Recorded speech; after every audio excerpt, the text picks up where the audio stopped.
Radio doctor. जी हाँ मित्रों, इस कार्यक्रम में आप सबका एक बार फिर स्वागत है। जैसा कि आप जानते हैं कि हम प्रत्येक सप्ताह आज के दिन इसी समय आपसे रूबरू होते हैं किसी भी स्वास्थ्य संबंधी समस्या को लेकर, और हमारे साथ होते हैं स्वास्थ्य रोग विशेषज्ञ। जैसा कि आप जानते हैं कि अक्टूबर के दूसरे गुरुवार को प्रतिवर्ष विश्व दृष्टि दिवस मनाया जाता है, और दृष्टि संबंधी जो भी परेशानियां होती हैं, जो भी दिक्कतें होती हैं, उस पर हम लोग बात करते हैं। एक आकलन के अनुसार, कुछ आंकड़ों के अनुसार पूरी दुनिया में लगभग 1 अरब लोग आंखों की परेशानी से जूझ रहे हैं, और उनमें से लगभग 90% लोग ऐसे हैं जिनकी परेशानी को दूर किया जा सकता है, लेकिन किसी कारणवश, लापरवाही के चलते या कुछ भी कह लीजिए, वो डॉक्टर के पास नहीं जाते। तो अंधत्व की स्थिति को रोकने के लिए, आंखों की समस्याओं को कम करने के लिए, उसके बारे में लोगों को जागरूक करने के लिए प्रतिवर्ष विश्व दृष्टि दिवस मनाया जाता है। और आज इस विषय पर विस्तार से बात करने के लिए हमने अपने स्टूडियो में आमंत्रित किया है डॉक्टर ऋषभ चंद जी को, जो कि नेत्र रोग विशेषज्ञ हैं, एमएस हैं। तो डॉक्टर साहब, सबसे पहले तो हम आपका अपने स्टूडियो में स्वागत करते हैं। नमस्कार। नमस्कार, धन्यवाद नीरज जी। डॉक्टर साहब, आप हमारे श्रोताओं को बताएं कि आंखों से संबंधित क्या क्या परेशानियां होती हैं मुख्य रूप से। आंखों से संबंधित जो जनरली परेशानियां होती हैं, उसमें आंख से धुंधला दिखना, जो कि चश्मे से ठीक किया जा सकता है। जी। और कुछ लोगों को मोतियाबिंद होता है, जो जनरली ओल्ड एज में होता है। जी। और काला पानी, जिसको कि इंग्लिश में हम ग्लोकोमा कहते हैं। जी। और डायबिटीज से होने वाली रेटिनोपैथी, जिसमें कि आंख का पर्दा, रेटिना जिसको कहते हैं, उसमें खून के धब्बे और शुगर के धब्बे वगैरह आ जाते हैं, जिस वजह से रोशनी कम हो जाती है, डायबिटिक रेटिनोपैथी। ब्लड प्रेशर की वजह से जो होती है रेटिना में दिक्कत, उसको हाइपरटेंसिव रेटिनोपैथी। इस तरह की दिक्कतें मरीजों में मिलती हैं। जी। अच्छा, कुछ बच्चों में भी जन्मजात कुछ परेशानियां हो जाती हैं, जो मतलब प्रीमैच्योरिटी वगैरह की वजह से, ये भी कुछ परेशानी। जी। कुछ बच्चे होते हैं जो प्रीमैच्योर पैदा होते हैं, उनकी रेटिना डेवलप नहीं हो पाती जी। तो उनको जो बीमारी होती है उसको हम रेटिनोपैथी और प्रीमैच्योरिटी कहते हैं जी। और उसमें भी अंधत्व की बनने की संभावना काफी रहती है, अगर समय पे देखभाल और इलाज ना किया जाए तो। चलिए, आपने ये विस्तार से हम लोगों को जानकारी दे रहे हैं, हम लोग बातचीत करेंगे। तो एक एक करके हम अगर बात करें तो सबसे ज्यादा महत्वपूर्ण, सबसे ज्यादा परेशानी किस बीमारी की वजह से होती है लोगों को आंख की? देखिए, जो सबसे कॉमन दिक्कत है, जो मेजॉरिटी लोगों को मिलती है हमें, उसको हम कहते हैं रिफ्रैक्टिव एरर्स। जी। मतलब आंखों से धुंधला दिखना, जो कि चश्मे से ठीक किया जा सकता है। अच्छा। वो सबसे कॉमन है। जी। तो उसमें जनरली जो बच्चे हैं, आप देखते हैं आजकल जैसे डिजिटल स्क्रीन यूजेज हो गई है, बच्चे सही पोस्चर से नहीं पढ़ते तो उनकी आंखें कमजोर हो जाती हैं। जी। तो उसको हम चश्मे के द्वारा ठीक कर सकते हैं। अच्छा, कई बार ऐसा होता है कि बच्चे बता नहीं पाते हैं, वो क्लास में जाते हैं तो उनको दिक्कत होती है, वो ब्लैक बोर्ड नहीं देख पाते हैं, या अपनी भावनाओं को व्यक्त नहीं कर पाते हैं, तो वो जब पूरा काम नहीं कर पाते हैं तो क्लास में भी पनिश होते हैं, और माता पिता भी कहते हैं भाई तुमने काम नहीं किया। तो वो कैसे, कोई टेस्ट होता है या बच्चे कैसे अपनी बात को कहें? जैसे माँ बाप हैं, वो थोड़ा ध्यान दें। अगर बच्चा जो घर में है टीवी वगैरह बिल्कुल पास से जाके देख रहा है, और अगर स्कूल से बच्चे की कंप्लेन आ रही है कि बच्चा होमवर्क नोट नहीं कर रहा है, तो माँ बाप उस बच्चे का थोड़ा ध्यान दे के उसकी आंखों की जांच करवाए, तो उनको आइडिया लग पाएगा कि उनके बच्चे की आंख थोड़ी कमजोर है। जी। तो निश्चित रूप से वैसे भी ये तो बचपन में जो भी स्थितियां हैं, अगर कोई परेशानी है तो बच्चा जब अपनी बात नहीं कह पाएगा, तो माता पिता का दायित्व है कि वो उस बात को समझें और उसकी क्लास में जाकर या जो भी है तो कंसर्न जो डॉक्टर है उनसे बात करें, परामर्श करें। अच्छा, इसके अलावा जो आपने बताया कि रिफ्रैक्टिव जो प्रॉब्लम होती है, तो इसकी वजह से जो चश्मा जो लोग लगाते हैं तो उनको क्या सावधानी बरतनी चाहिए? सावधानी तो यही है कि जब भी नजर का काम करें अपना चश्मा पहन के रखें, और खासतौर से जब पढ़ लिख रहे हैं या कुछ भी कर रहे हैं तो अपना पोस्चर प्रॉपर रखें, जैसे सर, गर्दन और पीठ बिल्कुल सीधी रख के पढ़ाई लिखाई करें, और डिजिटल स्क्रीन्स का यूजेज कम करें, क्योंकि अगर डिजिटल स्क्रीन्स का यूजेज ज्यादा रहेगा और पोस्चर प्रॉपर नहीं रहेगा तो ये जो नजर है धीरे धीरे कम होने लगेगी और चश्मे का नंबर बढ़ता जाएगा। लेकिन आज की स्थितियां जो है तो उसमें तो डिजिटल जो स्क्रीन पर काम करना बहुत लाजमी हो गया है, बहुत मतलब जरूरी हो गया है एक तरह से, चाहे वो आपके लैपटॉप की हो या डेस्कटॉप की हो, और विशेष रूप से अब तो मोबाइल का जमाना है, तो मोबाइल पर भी लोग घंटों यूज करते हैं, बच्चे भी और बड़े भी। तो क्या प्रिकॉशन रखना चाहिए? देखिए, अगर जैसे आप यूज कर रहे हैं डिजिटल स्क्रीन्स अपनी पढ़ाई के लिए, तो कोशिश करें कि जो पढ़ाई करें उसको स्मार्ट टीवी पे पढ़ें जी। क्योंकि वो आपसे दूर है तो उसका प्रभाव सबसे कम रहेगा आपकी आंखों पे। अगर स्मार्ट टीवी से नहीं पढ़ सकते तो सेकंड प्रेफरेंस आप लैपटॉप को दीजिए और लीस्ट प्रेफरेंस मोबाइल को दीजिए। और पढ़ने के लिए बेस्ट रहेगा कि आप बुक्स ही पढ़ें। और लेकिन जैसे जिनका वर्क ही है, ऑफिस वर्क ही है लैपटॉप वगैरह पे, तो वो थोड़ा ध्यान दें कि जैसे उन्होंने 20 मिनट अगर काम कर लिया है तो 20 सेकंड के लिए आंखें बंद करें, 20 सेकंड कुछ दूर देखें और आईज को फ्रीक्वेंटली ब्लिंक करते रहें। यानी कि एक ब्रेक जरूरी है। ब्रेक जरूरी है। जो आपने कहा कि ब्लिंक करते रहें, तो ऐसा करने से आंखों में ड्राइनेस नहीं आएगी? जी, ड्राइनेस नहीं आएगी। जी। कई बार कुछ लोगों को ड्राइनेस की भी समस्या हो जाती है, तो वो क्या समस्या होती है? देखिए, जो ड्राइनेस के कारण रहते हैं, एक तो डिजिटल स्क्रीन यूजेज है जो आजकल जनरली ये ओल्ड एज में मिलती थी, आजकल यंग एज में मिलने लगी क्योंकि डिजिटल स्क्रीन बहुत यूजेज होने लगा है। फिर हार्मोनल बॉडी में चेंजेस रहते हैं, उस वजह से हो जाता है। पॉल्यूटेंट्स रहते हैं एनवायरनमेंट में, कुछ लोग सेंसिटिव होते हैं जी। उस वजह से भी उनको ड्राइनेस की दिक्कत रहती है। तो उनको एक तो बेसिकली वाटर कंटेंट अपनी बॉडी का, मतलब जब भी प्यास लगे तो पानी पिएं जी। और अपनी डाइट में जितने भी मौसम के फल सब्जियां हैं वो लें, omega 3 fatty acid rich foods लें, तो इस तरह से उनकी जो प्रॉब्लम है उसमें उनको काफी हेल्प मिलेगी। यानी कि रिच डाइट लेंगे और विटामिन ए, सी और विटामिन ई और विशेष रूप से ओमेगा 3 फैटी एसिड की जो आपने बात की, तो इसको अगर हम लेते हैं तो हमारी आंखों को सही पोषण मिल सकता है। जी जी जी जी जी जी। अच्छा, एक चीज आपने बताया कि जो चश्मे की बात जब हम करते हैं तो चश्मे का नंबर अक्सर लोगों का बदलता रहता है, तो क्या ऐसा भी हो सकता है कि एक स्थिति में चश्मा हट जाए या ऐसा कुछ कारण होता है? क्योंकि कुछ लोगों को चश्मा लगाना बहुत पसंद नहीं होता। देखिए, नेचुरल तरीका जिससे चश्मा हटेगा उसमें यह है कि आप बेसिकली अपने पोस्चर पे ध्यान दें और सनराइज और सनसेट के टाइम पे बाहर वॉक करें या कोई भी आउटडोर एक्टिविटी करें जी। और डिजिटल स्क्रीन का यूजेज कम से कम करें तो आपका चश्मे का नंबर कम हो सकता है। हाँ जी। और हटाने के लिए तो जैसे प्रोसीजर्स हैं, जैसे लेसिक सर्जरी है, फेमटो लेसिक है, स्माइल सर्जरी है, इससे जो है पेशेंट का जो चश्मा है वो हट जाता है। अच्छा, जो आपने बताया कि चश्मा हटाने के लिए सर्जरी कर सकते हैं आंख की, तो क्या वो सर्जरी से कोई दिक्कत तो नहीं होती है या वो परमानेंट सॉल्यूशन है? देखिए, वो काफी सेफ सर्जरीज है, काफी टाइम से है मार्केट में, तो काफी सेफ सर्जरीज हैं जी। तो उससे चश्मे का नंबर हम हटा देते हैं। अच्छा। यानी कि वो चश्मे का नंबर आप उसको हटा सकते हैं, यानी चश्मा आपका परमानेंटली हट जाएगा, ऐसा हो सकता है? जी जी जी जी जी। अच्छा, कुछ लोग कॉन्टैक्ट लेंस लगाते हैं, तो इसके बारे में भी आप कुछ बताएंगे कि कॉन्टैक्ट लेंस सेफ है या नहीं? देखिए, कॉन्टैक्ट लेंस के लिए आपको थोड़ा सेफ तो है, लेकिन आपको अपनी साफ सफाई का ध्यान रखना पड़ेगा कि जब भी आप कॉन्टैक्ट लेंस पहने और उतारे तो अपना हाथ साबुन से धो लें। और जो कॉन्टैक्ट लेंसेज हैं उनको स्पेसिफाइड पीरियड के लिए ही यूज करना होता है, जैसे कुछ डेली डिस्पोजेबल होते हैं, कोई वीकली होते हैं, कुछ मंथली होते हैं जी। तो उसको ओवर यूज ना करें, जितने दिन का है उतने दिन यूज करें और लेंसेज को प्रॉपर क्लीन करके ही अपने केस में रखें। यानी कि अगर आप सावधानी से उसका यूज करेंगे तो ठीक है, अदरवाइज आपको प्रॉब्लम हो सकती है, संभावना रहती है। जी जी जी। डॉक्टर साहब, ये तो आपने बात की रिफ्लेक्टिव जो एरर होती है उसके बारे में, इसके अलावा जो एक महत्वपूर्ण समस्या होती है जो सबसे कॉमन होती है, मोतियाबिंद की समस्या, जी।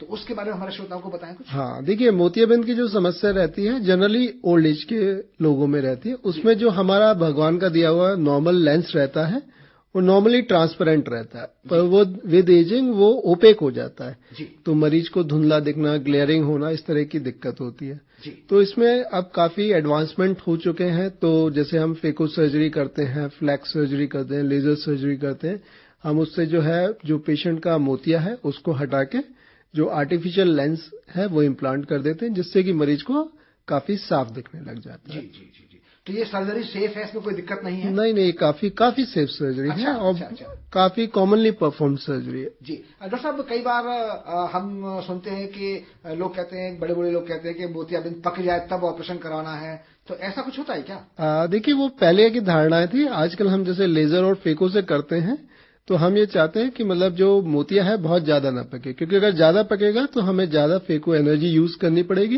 जी। वो भी आंख के लिए उतनी सेफ नहीं रहती है। अच्छा। तो हम चाहते हैं कि मतलब जब भी मरीज को लगे धुंधलापन आ रहा है और पूरा वेट ना करे कि पूरा मैच्योर करके या पूरा पका के ही आए, जी। तो वो अर्ली स्टेजेस में सर्जरी करा सकते हैं। अगर कोई भी समस्या आपको हो रही है आंख से संबंधित, तो जो भी आपसे जो संबंधित चिकित्सक हैं, नेत्र विशेषज्ञ हैं, आप उनके पास जाएं, उनको अपनी प्रॉब्लम बताएं, तो निश्चित रूप से आपकी समस्या का समाधान हो जाएगा। जी जी जी। अच्छा, एक चीज और की जो आपने बताया कि जो कॉर्निया मतलब निकालकर उसको वो लेंस डालते हैं, आर्टिफिशियल लेंस डालते हैं। जी जी। तो वो आर्टिफिशियल लेंस भी कई तरीके का होता है क्या? हाँ, देखिए आर्टिफिशियल लेंस जनरली 3 तरह के रहते हैं। एक मोनोफोकल, जिससे कि दूर का मरीज को साफ दिखता है। एक होता है टोरिक। टोरिक होते हैं जिसमें जैसे कुछ लोगों की कॉर्निया सिलिंड्रिकल होती है, तो उनको हम जो है टोरिक लेंस एडवाइस करते हैं। फिर होते हैं मल्टीफोकल लेंसेज, जिसमें मरीज को दूर, नजदीक और कंप्यूटर तीनों जगहों पे क्लियर विजन दिखेगा। जी जी जी। अच्छा अच्छा। तो मतलब कॉस्टिंग के हिसाब से भी इनका फर्क पड़ता होगा? जी जी। जो मल्टीफोकल्स और टोरिक्स रहते हैं वो थोड़े प्रीमियम क्वालिटी के रहते हैं, तो वो थोड़े कॉस्टली रहते हैं। जी जी जी। तो मतलब यानी कि अगर मोतियाबिंद है तो उसका इलाज संभव है। अगर आपको किसी भी व्यक्ति को थोड़ा सा धुंधलापन दिखाई दे रहा है, उसको प्रॉब्लम हो रही है, तो डॉक्टर के पास कंसल्ट करना चाहिए। और इसका जो उपचार है बहुत ही सहज है। जी जी जी। अच्छा, एक चीज और, जो ग्लूकोमा की हम लोग बात करते हैं अक्सर, ये काला पानी या इस तरह का, तो ये क्या परेशानी होती है? काला पानी जो आंख की जो नस है, जिसको कि हम ऑप्टिक नर्व कहते हैं, उसका डैमेज हो जाता है। जी। जनरली उसका कारण डैमेज होने का आंख का प्रेशर जो होता है वो राइज कर जाता है, जिस वजह से मरीज की जो है रोशनी कम होती जाती है। पर उसमें क्या होता है, जो देखने का दायरा है वो घटता है। अच्छा। हाँ, तो मरीज को जो है काफी लेट पता चलता है कि उसकी रोशनी कम हो गई है। जी। तो खासतौर से जो मरीज 50 या 55 से ऊपर है, या जिनकी फैमिली हिस्ट्री है ग्लोकोमा की, वो मतलब 50 के बाद कम से कम ईयरली चेकअप अपनी आंखों का कराते रहे, ताकि उनका डिजीज जल्दी डिटेक्ट हो जाए। क्योंकि अगर लेट डिटेक्ट होता है तो उसके बाद उसकी जितनी रोशनी चली गई है वो वापस नहीं आ सकती। अच्छा, जितना डैमेज हो गया वो फिर परमानेंट डैमेज हो जाता है? वो परमानेंट डैमेज है। अच्छा। हाँ, तो जितनी बची है उसी को हम बचा के रख सकते हैं। तो कैसे महसूस होगा कि किसी व्यक्ति को ये काला पानी की परेशानी हो रही है? देखिए, अगर बहुत सेंसिटिव पेशेंट है जो ध्यान देता है अपने ऊपर, तो उससे पता चलेगा कि जो उसका देखने का दायरा है वो कम हो रहा है। अच्छा। कभी कभी क्या होता है, कुछ मरीजों में जो नजदीक का चश्मा है वो बार बार जल्दी जल्दी चेंज होता है। जी। जनरली इसमें कोई सिम्टम्स नहीं रहते। अच्छा। हाँ। यानी कि जब सिम्टम्स ही नहीं आएंगे तो फिर प्रॉब्लम तो मतलब बड़ा देर में पता चलेगी। जी, जी, जी। और तब तक जितना डैमेज होना है वो डैमेज हो चुका होगा। तो सबसे बेहतर ये जो तरीका है जो आपने अभी बताया, और हम भी अपने श्रोताओं से ये कहना चाहेंगे कि कम से कम 40 के बाद तो आपको रूटीन चेकअप करवाना ही चाहिए। हाँ, मिनिमम साल में एक बार साल में एक बार आप अपना चेकअप करा लीजिए। अगर कोई समस्या है तो तुरंत उसका निदान हो जाएगा, अगर नहीं है तो बहुत अच्छी बात है। जी जी जी जी जी। डॉक्टर साहब, हम लोग जिस एज में जी रहे हैं और जिस भाग दौड़ भरी जिंदगी में, तनाव में, तो अक्सर हम देखते हैं कि तमाम लोगों को आजकल डायबिटीज की शिकायत है, शुगर की शिकायत है। तो क्या डायबिटीज का आंखों के साथ कोई संबंध है? जी जी। जैसे डायबिटीज होती है, तो डायबिटीज एक तरह की माइक्रो एंजियोपैथी है। जी। तो उसमें जो आंख की ब्लड वेसल्स हैं उसमें डैमेज होने लगता है, आंख का जो रेटिना है उसमें डैमेज होने लगता है, जिसको हम डायबिटिक रेटिनोपैथी कहते हैं। जी। तो उसमें जो होता है, आंख के पर्दे पे सूजन आ जाती है, जिस वजह से मरीज को कम दिखने लगता है। कभी कभी जो खून की धमनियां नहीं बनने लगती हैं, उसमें से ब्लीडिंग होने लगती है, खून आने लगता है, तो वो कारण है जिस वजह से मरीज को कम दिखने लगता है। जी जी। इसमें जो है मरीज को मेन जो है अपनी जो ब्लड शुगर है वो कंट्रोल करके रखनी होती है। अगर अर्ली स्टेजेस में है तो ब्लड शुगर कंट्रोल करके जो चेंजेस आए हैं पर्दे पे, वो धीरे धीरे रिग्रेस हो जाते हैं, मतलब कम हो जाते हैं और खत्म भी हो जाते हैं। लेकिन अगर मरीज ध्यान नहीं देता तो ये दिक्कत बढ़ती रहती है और आंख की रोशनी कम होती रहती है। तो इसके लिए हम, जैसे अगर सूजन वगैरह है पर्दे पे, तो उसके लिए कुछ इंजेक्शंस होते हैं, तो इंजेक्शन देके वो सूजन कम कर देते हैं। जो खून की धमनियां हैं उसको सील करने के लिए लेजर वगैरह कर देते हैं।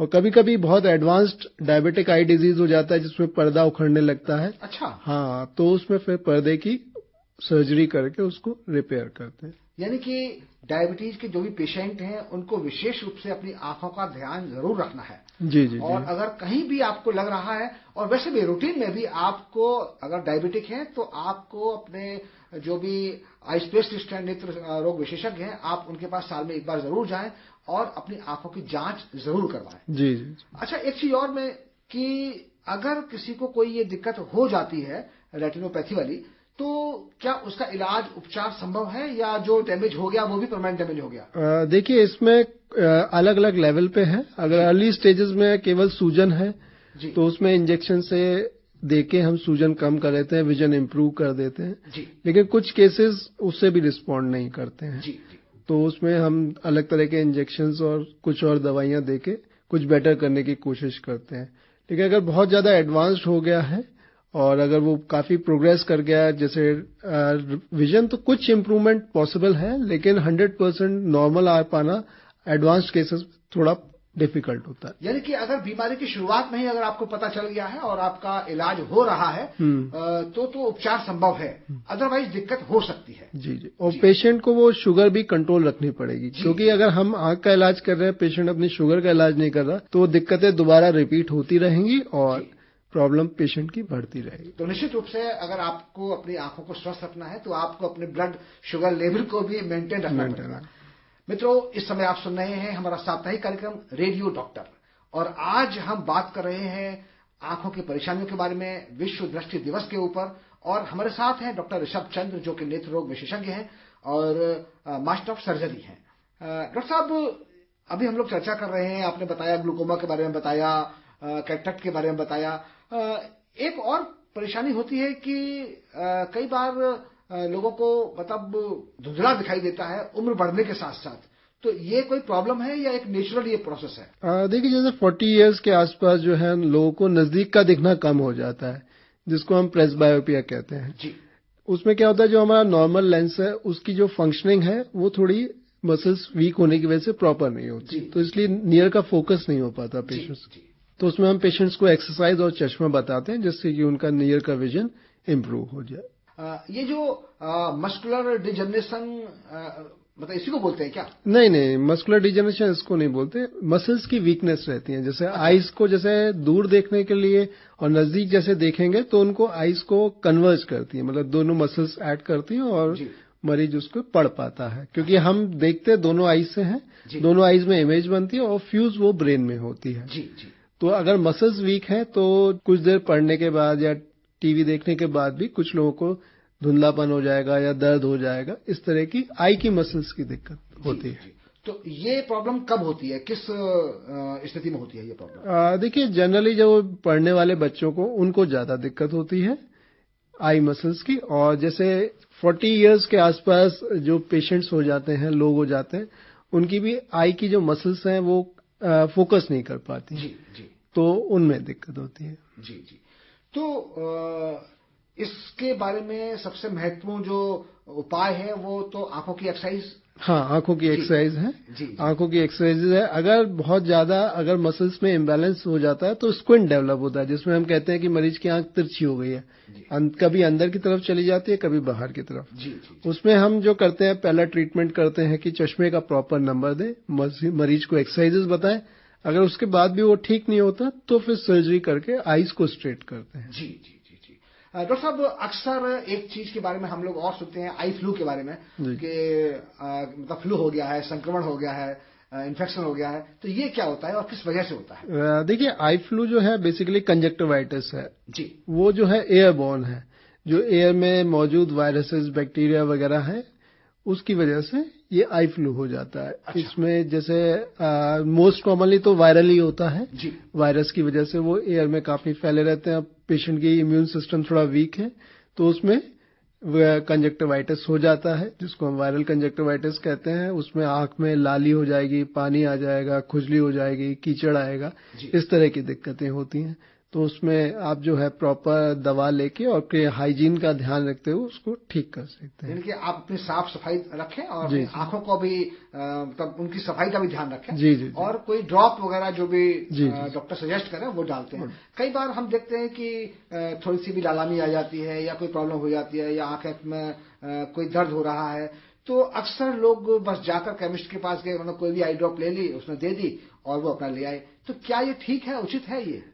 देखिए, इतना उचित नहीं है, सेल्फ मेडिकेशन नहीं करनी चाहिए। जी, क्योंकि कभी कभी लोग जो है स्टेरॉइड की आई ड्रॉप ले लेते हैं। उससे उनको इमीडिएट तो बहुत अच्छा लगेगा, लेकिन लॉन्ग टर्म उसके साइड इफेक्ट्स रहते हैं, ताकि जैसे वो कैटरेक्ट बना देता है, ग्लोकोमा बना देता है, लंबे समय यूज करने पे। तो बेहतर ये होगा कि अगर कोई प्रॉब्लम हुई है तो आप अपने डॉक्टर के पास जाएं, उनसे कंसल्ट जरूर करें जी, और वो जो भी सुझाव दें उस पर अमल करें। डॉक्टर साहब, ये जो परेशानियां हम लोग चर्चा कर रहे हैं, इसके अलावा भी कोई परेशानी होती है आंखों की? देखिए, इसके अलावा जैसे कॉर्नियल ओपेसिटी होती है, जैसे आंख की पुतली है वो कभी चोट के कारण, कभी इन्फेक्शन के कारण जो है पुतली सफेद हो जाती है, तो उसमें हम जो है कॉर्निया को ट्रांसप्लांट कर देते हैं और जो नॉर्मली है उसके विजन इम्प्रूव हो जाता है। जी जी। अच्छा डॉक्टर साहब, एक बात और हम लोग अक्सर सुनते हैं कि किसी को रात में दिक्कत होती है, कलर विजन में प्रॉब्लम होती है, रतौंधी बोलते हैं शायद इसको, नाइट ब्लाइंडनेस। जी जी जी जी, नाइट ब्लाइंडनेस। तो ये क्या होता है? नाइट ब्लाइंडनेस में क्या होता है, जो पेशेंट होते हैं उनको रात को देखने में दिक्कत होती है, इसको हम नाइट ब्लाइंडनेस कहते हैं। इसमें मोस्ट कॉमनली जो है विटामिन ए की डेफिशिएंसी की वजह से होता है जी। तो विटामिन ए प्रॉपर लेंगे तो वो ठीक हो जाती है। अच्छा। हाँ, कुछ कुछ केसेस में क्या होता है कि वो हेरिडिटरी रहती है, तो उसमें इम्प्रूवमेंट विटामिन ए से नहीं हो पाता है। यानी कि जन्मजात भी हो सकता है ये? हाँ, वंशानुगत। हाँ, वंशानुगत। अच्छा अच्छा अच्छा अच्छा अच्छा।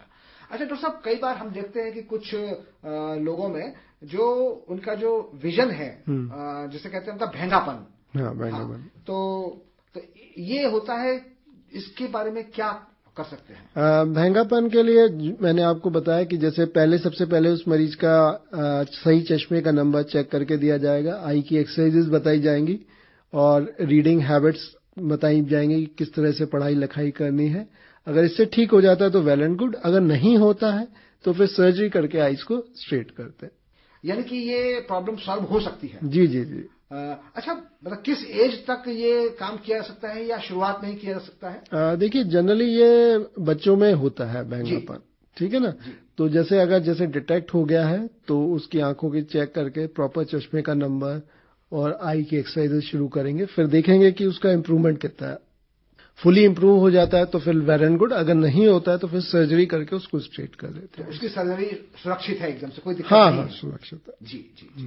डॉक्टर साहब, एक चीज और मैं जानना चाह रहा था अपनी जानकारी के लिए कि हम लोग जब बात करते हैं कि चश्मे का नंबर कितना है, तो कोई बताता है कि प्लस इतना है या माइनस इतना है, तो ये प्लस माइनस का क्या मतलब होता है? देखिए, जो माइनस नंबर रहते हैं वो जिनको मायोपिया होता है, मायोपिया मतलब शॉर्ट साइटेडनेस, तो उनको पास का तो दिखता है, दूर का नहीं दिखता है। अच्छा। तो उस केसेस में हम जो है जो ग्लासेस देते हैं वो माइनस पावर के देते हैं, और जो हाइपरमेट्रोपिया रहता है उसमें जो हम देते हैं प्लस पावर के देते हैं। ये होता है। और तीसरा होता है एस्टिग्मेटिज्म, उसमें हम सिलेंड्रिकल पावर के ग्लासेस देते हैं, इस तरह। अच्छा अच्छा अच्छा। ये कुछ टेक्निकल वर्ड है? हाँ, टेक्निकल वर्ड है। हाँ, लेकिन सबसे बड़ी बात यह है कि अगर कोई भी दिक्कत है किसी को भी आंखों से संबंधित, तो वो अपने जो भी नियरेस्ट नेत्र रोग विशेषज्ञ हैं उनके पास जाएं, तो वो उनको अपनी समस्या बताएं, तो निश्चित रूप से आपकी समस्या का समाधान हो जाएगा। मित्रों, इस समय आप सुन रहे हैं कार्यक्रम रेडियो डॉक्टर और हम बात कर रहे हैं आंखों की परेशानी के बारे में। डॉक्टर साहब, ये आंखों की परेशानी लोगों को कम से कम हो या न हो, या परेशानी होने से पहले ही हम उसके लिए कुछ उपाय कर पाएं, तो उसके बारे में आप हमारे श्रोताओं को कुछ बताएंगे कि उनका खान पान, जीवन शैली या एक्सरसाइज, इसके बारे में हमारे श्रोताओं को कुछ बताएं? देखिए, उसके लिए विजुअल हैबिट्स आपको प्रॉपर रखनी पड़ेंगी, डाइट प्रॉपर रखनी पड़ेगी, प्रॉपर सनशाइन में रहें, इन सब चीजों का ध्यान रखना पड़ेगा। डाइट में जो है, जो नॉर्मल आपकी नेचुरल डाइट्स हैं, जितने भी मौसम के फल हैं, सब्जियां हैं, वो सब खाएं। ड्राई फ्रूट सर्दियों में खाएं जी। और खास तौर से जैसे हरी दाल है उसका सेवन करें, बादाम है उसका सेवन करें, और देसी नट्स का और देसी घी का भी प्रॉपर सेवन करें। ये आपका डाइट में हो गया। आंवला खास तौर से बहुत इंपॉर्टेंट है, आंवला अगर सीजन में मिले आप जरूर उसको लीजिए। ये तो आपका डाइट का हो गया। विजुअल हैबिट्स में जब भी आप जैसे पढ़ाई लिखाई करें तो कोशिश करें कि सर, गर्दन और पीठ आपकी सीधी रहे। बच्चे जो खासतौर से झुक के लेट के पढ़ते हैं उस वजह से नजर कमजोर होती है, तो कोशिश करें कि मतलब इसको अवॉइड करना है, लेट कर नहीं पढ़ना है, लेट के नहीं और झुक के, बहुत ज्यादा झुक कर नहीं पढ़ना है। अच्छा, एक चीज और कि आंख और किताब या स्क्रीन के बीच का डिस्टेंस कितना होना चाहिए? देखिए, आप अगर प्रॉपर बैठे हैं पोस्चर में और टेबल पे किताब रखें, वो जितना भी डिस्टेंस है वो प्रॉपर है, वो लगभग 1 फुट 1.5 फुट के आसपास, ठीक है जी। तो कई बार बहुत से बच्चों को मैंने देखा है कि मोबाइल एकदम पास में देखते हैं या एकदम बुक को अपने पास लाकर पढ़ते हैं, तो ये बहुत ही खराब है। ये बहुत खराब जी जी जी।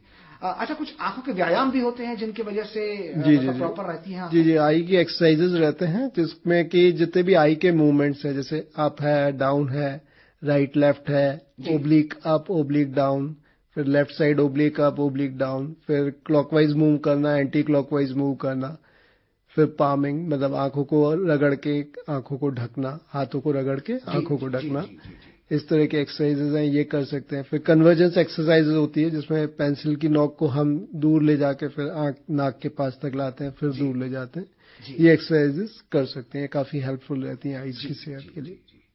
और रोशनी की बात है, कई बार हम देखते हैं कि लोग बहुत कम रोशनी में पढ़ते हैं या बहुत ज्यादा रोशनी एकदम से, तो ये उचित रोशनी का भी प्रबंधन बहुत जरूरी है। एम्बिएंट लाइट होनी चाहिए, ये भी नहीं कि बहुत ज्यादा तेज हो या बहुत कम हो। देखिए, बेस्ट तो रहेगी आप अगर पढ़ाई लिखाई कर रहे हैं तो सनशाइन में या नेचुरल लाइट में पढ़ें, वो सबसे बेस्ट है। लेकिन अगर आपका नाइट में ही पढ़ने का शेड्यूल है तो लाइट ऊपर से आए तो ज्यादा अच्छा है, और चौंधियाए नहीं आपकी आंखों में, तो वो आपकी आंखों पर चौंध नहीं लगनी चाहिए। चौंध नहीं लगनी चाहिए। जी। तो श्रोताओं, आप ने सुना होगा कि डॉक्टर साहब ने जो भी बताया है अपनी आंखों की सुरक्षा के लिए, अपनी आंखों की देखभाल के लिए, कि आपको अगर कोई भी दिक्कत है तो तुरंत डॉक्टर से मिलें और साल में एक बार कम से कम अपनी आंखों का चेकअप जरूर करवाएं। संतुलित आहार लें, खट्टे फल जरूर लें सीजन के, जिनमें विटामिन सी होता है, विटामिन ए और विटामिन डी का भी प्रयोग कर सकते हैं। विटामिन ई ये नट्स वगैरह में, और ओमेगा 3 एसिड ये बहुत ही जरूरी है। और इसके अलावा आंखों के व्यायाम के बारे में आपने बताया, तो वो लगातार आप करते रहें और एक रूटीन बना सकते हैं, आप अपनी दिनचर्या में शामिल कर सकते हैं इसको, आंखों के व्यायाम को। तो इसमें कहीं कोई दिक्कत भी नहीं है। अगर आप मोबाइल का यूज करते हैं, अपने स्क्रीन का यूज करते हैं, कंप्यूटर का यूज करते हैं, तो उसको मतलब बीच बीच में आप ब्रेक देते रहें, और जो भी सुरक्षात्मक उपाय हैं वो जरूर करें आंखों की समस्या से बचने के लिए। डॉक्टर साहब, आप हमारे स्टूडियो में आए, आपने आंखों की परेशानियों के बारे में, उनके इलाज के बारे में, और जो भी कुछ बेहतर हो सकता है उसके बारे में आपने हमारे श्रोताओं को इतनी सटीक जानकारी दी। इसके लिए आपका बहुत बहुत आभार, बहुत बहुत धन्यवाद। धन्यवाद नीरज जी, और सभी श्रोताओं को मेरा धन्यवाद।